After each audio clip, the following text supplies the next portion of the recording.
Space Telescope is an outstanding time machine in a sense, because of course in astronomy, anything we look at in space, we're seeing it as it was when the light from that object, be it a planet, a star, or a galaxy, began its journey to us. Now, normally we don't really think about that when we're just looking at the night sky, but it's incredibly important for our studies with the Hubble Space Telescope to realize that when we're looking at a galaxy, we're seeing it as it was millions of years ago, sometimes billions of years ago. It's taken that long for the light to get to us.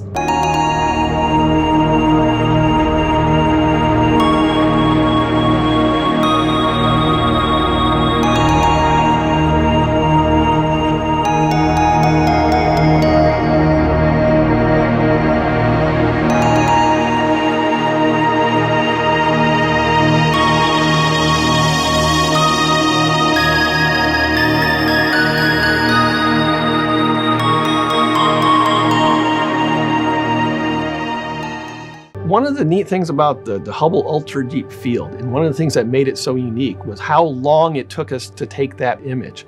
There's an exposure time that's expressed, I think it's 11.2 days. There's a very, very long exposure time.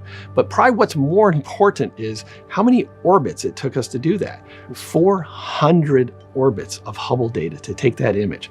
That's a lot of orbits. It was a lot of Hubble time. You only get 15 orbits a day. To take 400 orbits and say, we're going to observe this one spot in the sky for 400 orbits.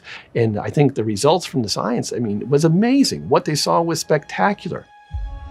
We see some of the faintest objects showing up in these images, and those faint objects are often distant galaxies. These deep fields have revealed visually to us a universe absolutely teeming with galaxies, hundreds of billions of galaxies. In one deep field alone, we can see 1,000 of these little smudges of light, which are distant galaxies.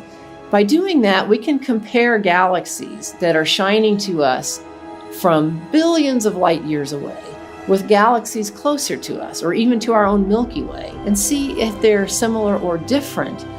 What Hubble has revealed is that the universe has in fact changed over these billions of years of time.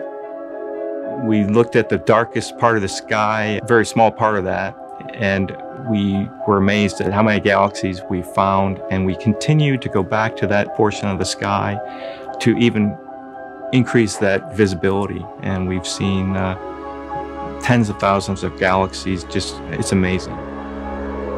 Hubble spent 2 weeks taking pictures of empty places in the sky, and they saw they weren't empty at all. They were thousands and thousands of galaxies. In astronomy, there's what we knew before Hubble, and now there's what we know after Hubble. They're so different. Basically, every page of an astronomy textbook now says something about discoveries made with Hubble. Every page. Hubble has given us this picture of the universe evolving over billions of years of time into a place where now we have galaxies with plenty of stars and interesting chemical makeup. So this is something that I'm grateful to the Hubble Space Telescope for opening our eyes to.